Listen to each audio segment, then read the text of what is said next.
Cheers!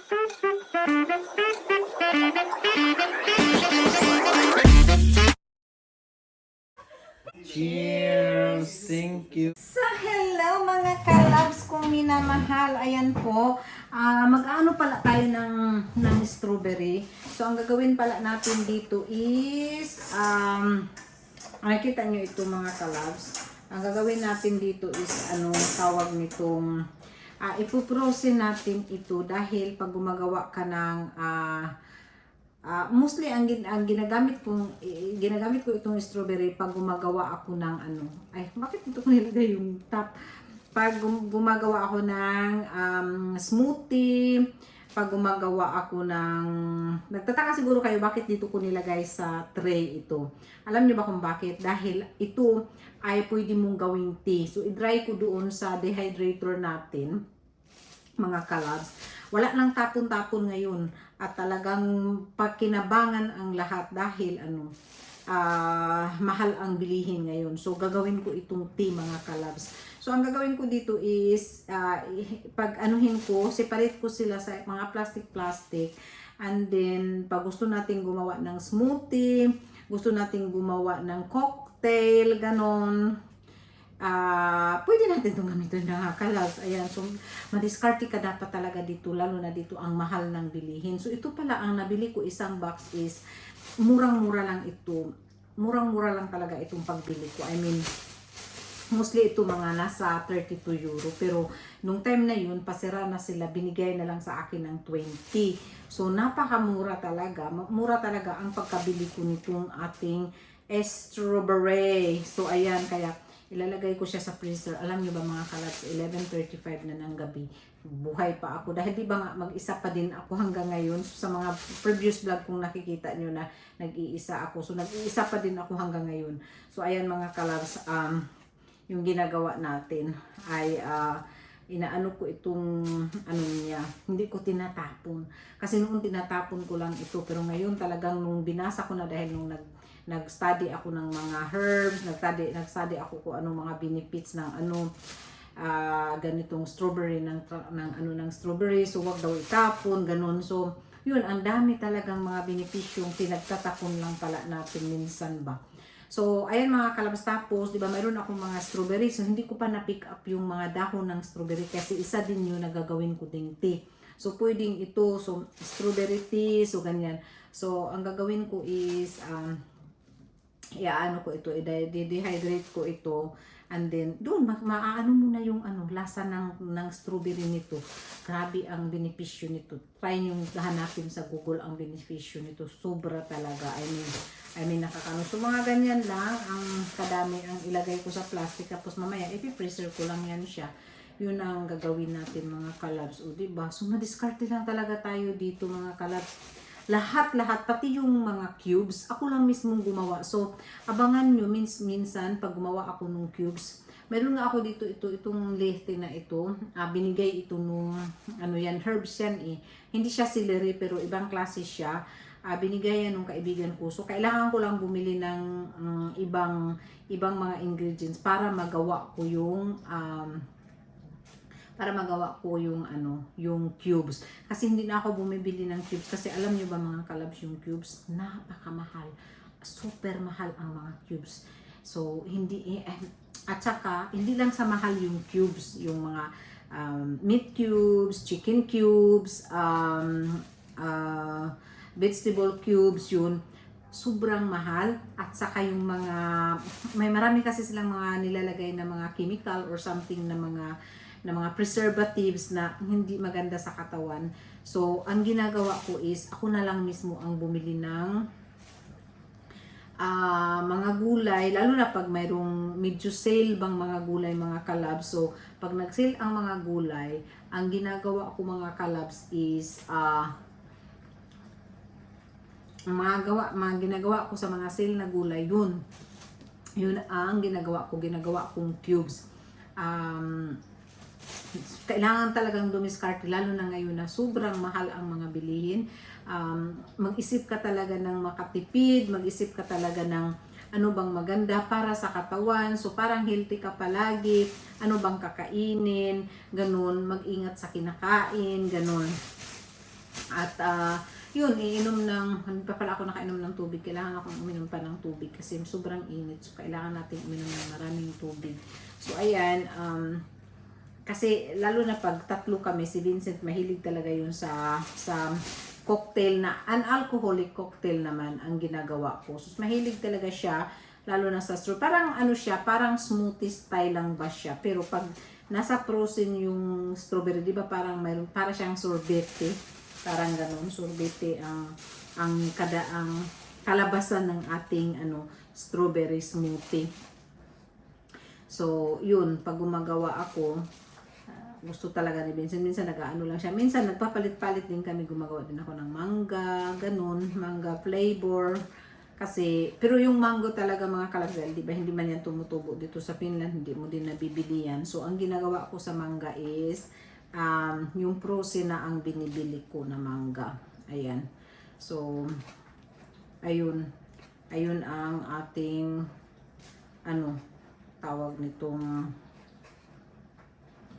diskarte mga kalabs dito buhay sa Finland. Lalo na talaga ngayon mga kalabs na noon ang dami mong mabili sa iyong 50 euro pero ngayon pag pumunta ka 50 euro mo ganito lang, ito pang gamitin mo para bitbitin mo mga kalabs sa totoo lang.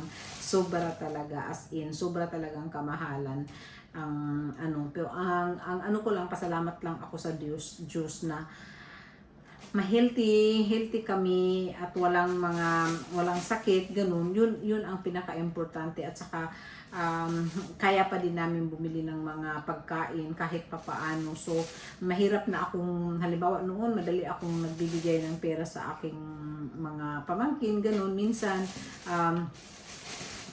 kusa na akong nagpapadala pero lately hindi na talaga ako nag-offer dahil kailangan ko din talaga ang pera, ganun. So, mahirap talaga. Tsaka yung kahit man sabihin na malaki ang sahod namin dito sa Finland, hindi talaga yun ibig sabihin na malaki tapos marami ang matira. Dahil, alam niyo ba kung bakit mga kalab?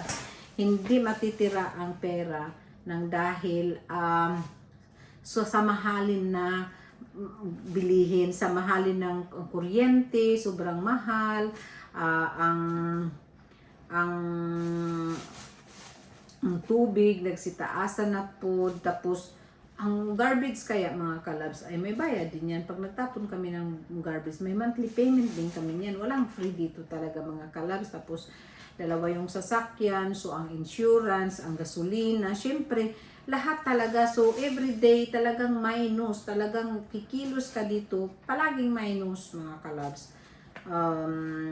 So yun, hindi kadalian ang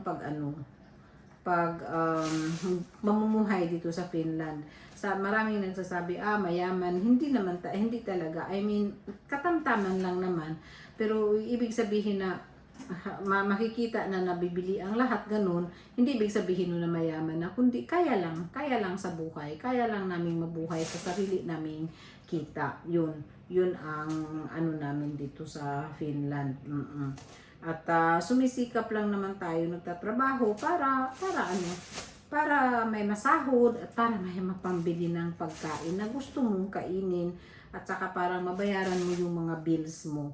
Kasi noon dito sa Finland, medyo maganda pa ang buhay dito dahil yung mga benefits noon, sobrang ganda talaga ang benefits noon, pero pinag-cut na nila lahat mga kalabs. Nakakat na, ibig sabihin noon ang daming mo makukuhang mga support dito, support doon, pero ngayon meron pa ding support. I mean, halimbawa isang pamilya na ang asawa lang ang nagtatrabaho tapos kailangan nila ng suporta sa bayad ng renta, mayroon pa din naman ngayon. Hindi naman talaga tinanggal, pero stricto na talaga sila mga kalabs. Hindi na talaga kagaya noon. I mean, sobra ang pagbabago. So, or magtrabaho ka or talagang katamtaman lang yung nakukuha mo na pera na tamang-tama lang talaga mga kalabs na hindi para kung ako noon hindi ako mabubuhay na ka lang ng pag nagtatrabaho yung asawa mo, at least yung asawa mo mayroong kita at kinakount din nila yun mga kalabs, yung kita ng asawa mo kung kaya ka bang buhayin. Pag hindi ka kaya buhayin ng asawa mo, ibig sabihin noon, bibigyan ka ng suporta. So may counting yan sila dito mga kalabs kung paano ang ano mo. So ang hirap talaga mga kalabs, hindi talaga madali sa totoo lang. Ang maraming nag-aakala na dito sa Finland maganda, happiest country ang Finland, but hindi madali ang buhay dito sa Finland nang hindi ka talaga kakayod. Yun talaga ang totoo. Kaya pasalamat lang talaga din ako mga kalabs na both kami may trabaho at saka mabait din yung parents ng asawa ko. So pag mayroon kaming mga malalaking renovation o may malaki kaming gastusin, sa awa ng Diyos sila naman ang nagbabayad. At saka lalo na yung mga ano ni Vincent, mga hobbies ni Vincent, yung sports, yung tennis, yung music niya, yung guitar, yung piano, yung binilhan namin ng piano si Vincent, talagang sa kanila lahat yun lang talaga din ang naka-advantage namin, na yung mga biyanan ko super bait talaga. I mean, binibigay nila sa amin lahat ng gusto namin. Pag may gusto kaming bibilhin or something, o gusto kaming mag-change ng something dito sa bahay, sila lahat ang nagbabayad. So, napakaswerte lang din talaga namin na meron akong bayanan na ganun. Oo, totoo na yung asawa ko mag-isang anak. So, binibigay nila. Meron siyang, yung hindi maganda. Binibigay nila ang lahat. Siyempre, yun lang naman din ang tagamana nila. So, ayun, nakukuha din naman namin lahat ang gusto namin. Tapos, yun, nakakapag-holiday kami kasama nila. Sila din ang nagbabayad. So, yun, thankful talaga ako sa Lord na binigyan ako ng ganun na mga biyanan at asawa. Kasi yung asawa ko din ay super supportive yun. At wala akong masabi sa asawa ko. Yun. At kahit dito sa bahay, baka nakikita nyo ako ang nagluluto, ako pero hindi nyo nakikita yung maglilinis, ganun. Talagang ang tagalinis dito sa amin ay yung asawa ko. Siya ang tagalinis, siya ang tagahugas. Siyempre, pag nandito ako, nagwa-vlog ako, pag nag-isa lang ako, siyempre, ako ang mga kalabs. Ako ang maglilinis kasi talaga kagaya ngayon ako lang mag-isa dito, syempre ako naghuhugas, ako nagtatapon ng basura lahat, pero mainly talaga dito sa bahay ako yung namamalingki, or minsan nga kami pa nga dalawa na mamalingki, and then mostly talaga siya ang tagahugas, ako ang tagaluto, ako ang tagalaba, siya ang tagatupi. Ganun ang namin, yung namin dito sa bahay. Tapos meron naman kaming mga trabaho na kami talaga mismo dalawa. Minsan din kami dalawa magliligpit, magliligpit ng mga bagay-bagay, kami talagang dalawa, magtulungan talaga kami. So, super swerte talaga ako masabi ko talaga, ang swerte ako sa asawa ko. Pero sabi din niya, swerte din daw siya sa akin. So, pareha siguro kaming naswertihan. At sobrang bait talaga. I mean, minsan pa nga, ako pa ang medyo nag-uugali sa kanya, pero nare-realize ko din na sobrang bait ng asawa ko, dapat hindi ko gagawin sa kanya yun, ganun. At yun ang natin sa asawa ko. So ang gagawin natin pala ngayon mga kalabs is i-dehydrate natin itong ating para magawa nating tea. So papakita ko din sa inyo kung paano nga ba talaga itong paano ba ito talaga na magawang tea, diba? So, ayan, ida-dry lang natin ito. Diba ang tea, puro dry naman talaga lahat yun. So, yun ang gagawin ko ngayon ay mamaya. I-dehydrate natin ito. Tapos, ito talagang strawberry. Alam niyo ba kung kailan ko pa ito binili? The other day ko ito binili kasi nga, yun na nga, magsisirado na sila. Tapos sabi niya, sige, binta na lang daw nila ng mura dahil masisira din naman pag hindi nila nabinta kasi Monday na sila ulit magbinta ba. So, nanghinayang din siguro sila. Kaya tawag nitong bininta ng mura. Mayroong 3 box, tapos 1 box lang ang kinuha ko kasi hindi naman na rin magkasya sa freezer ko kasi gusto ko din maglagay ng kahit ano-ano sa freezer ba. So, yun, binili ko lang talaga yung 1 box. Pero minsan naisip ko dapat pala binili ko na lahat kasi maano din pag nag-ano ng strawberry. Mahal din kasi minsan. Kaya, dapat pala, binili ko na lang lahat. Pero okay lang din yun kasi pag ito ang gagawin ko, na iaano ko, yung gagawin ng tawag nito, cocktail. Okay lang din ito, gagawin ng cocktail. So, ayan. Ayan na siya. So, marami na siya. So, pag hindi magkasya ito, di dagdagan. Ayun. Kasi pag dalawa lang kami ni David, tama lang ito. Pero pag nandito si Vincent, kulang yan. Kulangin. Kulangin yung isang maliit na, na box. Kaya, ay kayong isang plastic. Yan mga kalabs.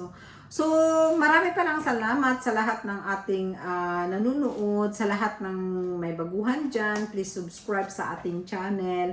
At saka kung gusto nyo ding mag-follow sa ating Facebook page, Miriam VP tayo doon. Doon tayo, marami din tayo doon mga upload mga pictures, ganun.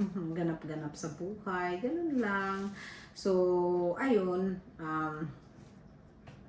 Ang gagawin natin ngayon is i-dehydrate natin yan. Pero saglit ko lang yan i-dehydrate. Siguro mga 45 minutes. Tapos, iwanan ko lang siya sa machine. Kasi may naka-dehydrate din ako doong flour, yung rose hip flour. Kasi gagawin ko din siyang oil. Rose hip oil. So, marami tayong mga kalabs, mga ganap-ganap dito sa bahay. At, parang kumbagay, nagsarili tayo ng mga natin, gumagawa ako ng sabon. So, nakita nyo sa previous vlog natin na meron akong sabon na ginagawa. So, yun, importante talagang matuto tayo kasi hindi natin alam ang kinabukasan natin, di ba? Na, malay mo, mawalan ka ng trabaho, sana naman hindi. Tapos, yun. Ay, ang ganda nitong strawberry. Ang ganda talaga siya. At, ayan. So, yan. Meron tayong magawang tea. O, diba? Ang ganda. Double, double use ang ating strawberry. So, noon talaga, tinatapon ko lang talaga ito. Pero ngayon, nung natuto ako, ay, hindi pala itapon. At, kailangan nating isave. Kasi, yung benefits din nito, napakaganda sa katawan at saka sa digestion, tapos antioxidant, ganun mga kalabs. So, kailangan talaga, marami pala ako dyan sa garden kung ano-anong mga damo-damo na. Ang dami pala talagang benepisyo. Yan. So, ayun, dinagdagdagan ko yung Ayan mga kalabs, so na tapos na natin. Ang gagawin ko dito is, i-dehydrate ko siya. Ayan. So, dito pala, i-dehydrate ako dito ng, mga kalabs. Ito. I-dehydrate ko itong ating flour. Bakit aya? Ayan o. Nag-dehydrate ako nitong flour natin. So, ngayon, tanggalin ko itong flour at ilagay natin yung, i-dehydrate natin yung ating, ano ba yan? I-dehydrate natin ang ating strawberry dito mga kalabs. So, ayan, na-dehydrate na ito. Ayan, na siya, yung siguro na na siya, na-dry na siya. So, ang gawin natin dito is, lagyan lang natin ng oil. Ayan. Uy, dry na siya talaga, as in dry. So, tanggalin na natin siya dito at ilagay natin siya dyan. So, kanina ko pa yan siya dinihydrate. So, tanggalin na natin siya. Then, ilagay natin siya. Ayan, dry na siya. So, lagyan natin ng oil yan mga kalabs. So, nakita ko na yan kanina na dinidehydrate. Inano ko na. Yung tawag nitong sa ko lang yan sa garden ko lang din ito kinuha ko. Meron kaming malaking puno at doon ko to kinuha itong ating bulaklak. So, mainit pa pala. So, ayan, nag-dry na siya. So, ngayon ang gawin natin is i-dehydrate natin ang ating strawberry trunk. Ayan, so, ayan. Lalagay lang natin siya dito mga kalabs. Tapos, yung isa pa. Ito na. So, dalawa na sila. So, i-dehydrate natin. Sarado natin siya. And then, yun na yun.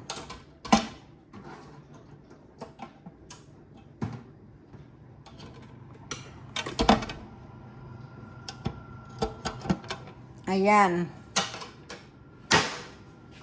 Oh, di ba?